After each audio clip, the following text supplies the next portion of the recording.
안녕하세요. 전우희 기록입니다. 여러분, 현대 군대에서 탈영은 중대한 군법 위반이지만 조선시대에는 어땠을까요? 오늘은 조선시대 군인들이 탈영했을 때 어떤 처벌과 결과가 따랐는지 자세히 알아보겠습니다. 당시 군역은 양인 남자라면 누구나 져야 하는 의무였지만 그만큼 도망치고 싶어하는 사람들도 많았습니다. 하지만 조선 조정은 탈영자들에게 상상을 초월하는 가혹한 처벌을 내렸죠. 구독과 좋아요는 더 나은 콘텐츠 제작에 큰 힘이 됩니다. 영상 시작 전에 꼭 눌러주세요. 7위 도망자 가족 전체가 연좌제로 처벌받았다. 조선시대 군역은 개인만의 의무가 아니었습니다. 한 사람이 탈영하면 그 가족 전체가 연좌제의 대상이 되었죠. 경국대전에 따르면 도망한 군인의 아버지와 형제들이 대신 군역을 지거나 벌금을 물어야 했습니다. 특히 중요한 전시에 탈영한 경우 가족들은 관노비로 전락하거나 재산을 몰수당하기도 했습니다. 조선왕조실록의 기록을 보면 세종시대에는 군사 한 명이 도망가면 그 부영을 대신 징발하라는 명령이 내려지기도 했습니다. 이는 단순히 대체 인력을 확보하는 차원을 넘어 가족들에게 탈영자를 감시하고 통제할 책임을 지우는 제도였던 것입니다. 마을 전체가 연대 책임을 지는 경우도 있었는데 같은 오가작통 조직 내에서 탈영자가 발생하면 이웃들까지 처벌받았습니다. 오가작통은 5집을 한 단위로 묶어 서로 감시하고 연대 책임을 지게 한 제도였죠. 탈영자의 집안은 마을에서 완전히 고립되었습니다. 이웃들의 원망을 받았고 혼사나 장사 같은 일상적인 사회활동도 불가능해졌습니다. 이런 시스템 때문에 조선시대 군인들은 탈영을 감히 생각조차 하기 어려웠던 것입니다. 가족과 이웃을 생각하면 차라리 고된 군역을 견디는 것이 나았던 시대였습니다. 육이 잡히면 곤장백대가 기본이었다. 탈영병이 체포되면 가장 먼저 기다리는 것은 혹독한 태형이었습니다. 대명률과 경국대전의 규정에 따르면 진중에서 도망친 군사는 곤장백대를 맞는 것이 기본 처벌이었습니다. 곤장백대는 결코 가벼운 형벌이 아니었습니다. 당시 형틀과 매의 굵기를 고려하면 이는 생명을 위협하는 수준의 체벌이었죠. 조선시대 곤장은 두께 2-3cm, 길이 1.5m 정도의 단단한 나무 몽둥이였습니다. 이것으로 엉덩이와 허벅지를 100대 때리면 살이 터지고 뼈가 드러나는 경우도 많았습니다. 실제로 조선왕조실록을 보면 곤장을 맞다가 사망하는 사례가 적지 않게 기록되어 있습니다.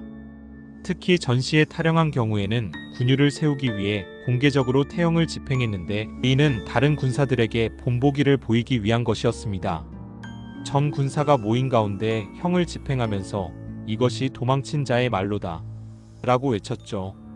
곤장백대를 견뎌낸다 해도 그 후유증은 평생 남았습니다. 제대로 걷지 못하게 되거나 하반신 장애를 얻는 경우도 많았습니다. 태형 자체가 신체적 처벌인 동시에 정신적 굴욕이었고 살아남아도 정상적인 생활이 어려웠던 것입니다. 오이 얼굴에 자자를 새겨 평생 낙인이 찍혔다. 조선시대의 가장 치욕적인 형벌 중 하나가 바로 자자형이었습니다. 탈영병의 얼굴이나 팔에 뜨거운 인두로 도군 또는 도망이라는 글자를 새겼습니다. 이는 단순한 신체 표식이 아니라 사회적 낙인이었죠. 한번 자자를 받으면 평생 그 흔적을 지우지 못했고 어디를 가든 탈영병이라는 사실이 드러났습니다.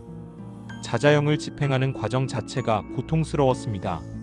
달궈진 인두를 피부에 대고 지져서 글자 모양으로 흉터를 만드는 것인데 이때의 고통은 상상을 초월했습니다.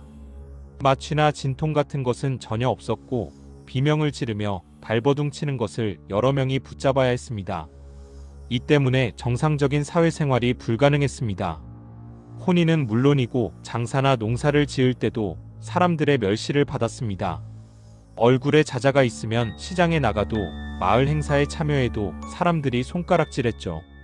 심지어 자식 세대까지 그 영향이 미쳐 과거 응시나 관직 진출이 제한되었습니다. 도망친 군사의 자식이라는 꼬리표는 몇 대에 걸쳐 따라다녔습니다. 조선은 유교 사회였기에 조상의 불명예는 후손의 불명예로 이어졌던 것입니다. 사위 적진 앞에서 도망치면 참수형에 처해졌다.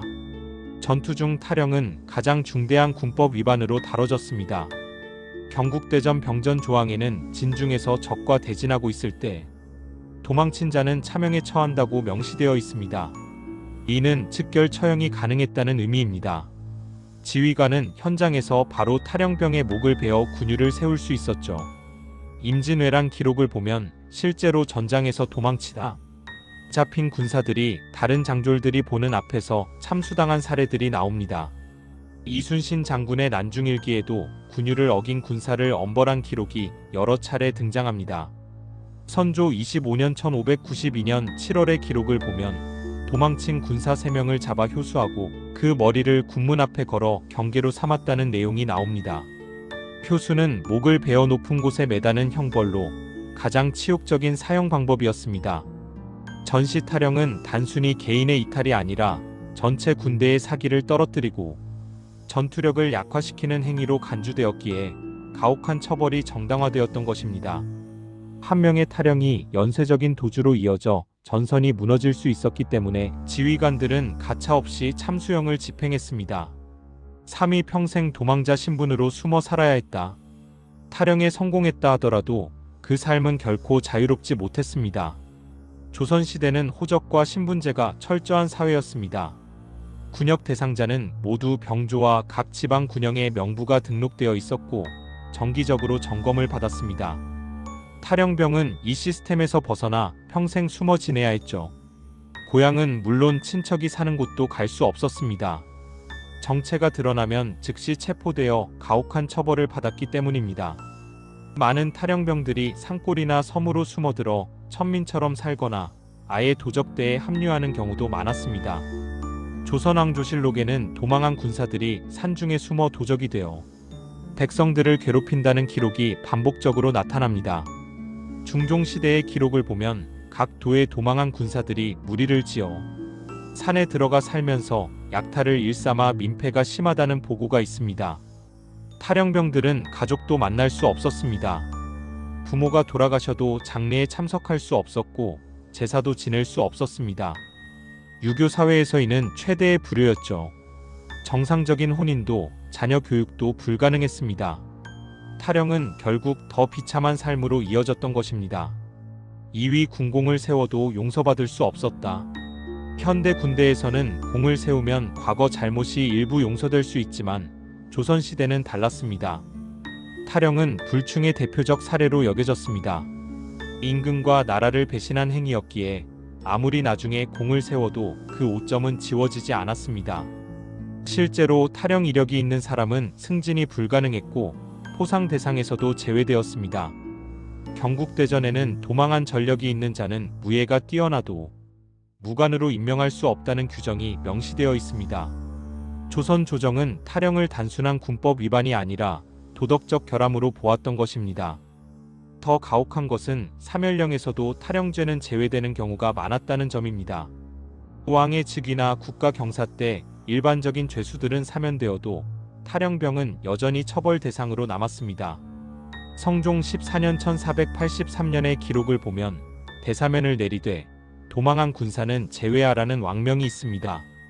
한번 도망친 자는 다시 도망칠 것이라는 인식이 뿌리 깊었기에 조선 조정은 탈영자들에게 어떤 기회도 주지 않았던 것입니다. 심지어 전쟁에서 혁혁한 공을 세워도 마찬가지였습니다. 임진왜란 때 일부 탈영병들이 의병으로 활약해 전공을 세웠지만 공식적인 기록에는 그들의 이름이 남지 않았습니다.